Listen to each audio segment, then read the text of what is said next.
মানুষ তোমাকে সম্মান দেবে তখনই। তোমার ব্যক্তিত্বই তোমার অস্ত্র।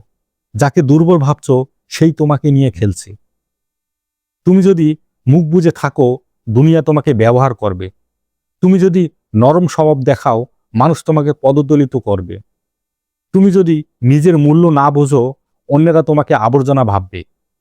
মানুষ তোমাকে সম্মান দেবে তখনই যখন তুমি নিজেকে সম্মানের যোগ্য প্রমাণ করবে। নিজের চিন্তাভাবনা শক্তিশালী করো, কারণ দুর্বল মস্তিষ্ক নিয়ে শক্তিশালী দুনিয়াতে টিকে থাকা যায় না। তোমার চোখ, তোমার কণ্ঠস্বর, তোমার শরীরের ভাষাই বলে দেবে তুমি নেতা না ভিখারি। তুমি যদি শক্তিশালী বডি ল্যাঙ্গুয়েজ দেখাও, মানুষ তোমাকে সিরিয়াস নেবে। তুমি যদি আত্মবিশ্বাসী হও, মানুষ তোমার কথার মূল্য দেবে। তুমি যদি নিজের নিয়ন্ত্রণ ধরে রাখতে জানো, তাহলে কেউ তোমাকে কন্ট্রোল করতে পারবে না। তোমাকে বদলাতেই হবে, নইলে এই সমাজ তোমাকে কেটে কুচি কুচি করে খেয়ে ফেলবে। নিজেকে দুর্বল ভাবা বন্ধ করো। মানুষের মুখের দিকে তাকিয়ে অনুমতি চাওয়া বন্ধ করো। যার মন মানসিকতা নিচু, তার সাথে নেমে নিজেকে ছোট করো না।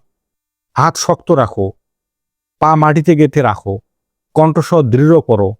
মানুষ তোমাকে বুঝতে বাধ্য হবে। তুমি হেরে যাওয়ার জন্য জন্ম নাওনি, তুমি বিজয়ী হওয়ার জন্য এসেছো।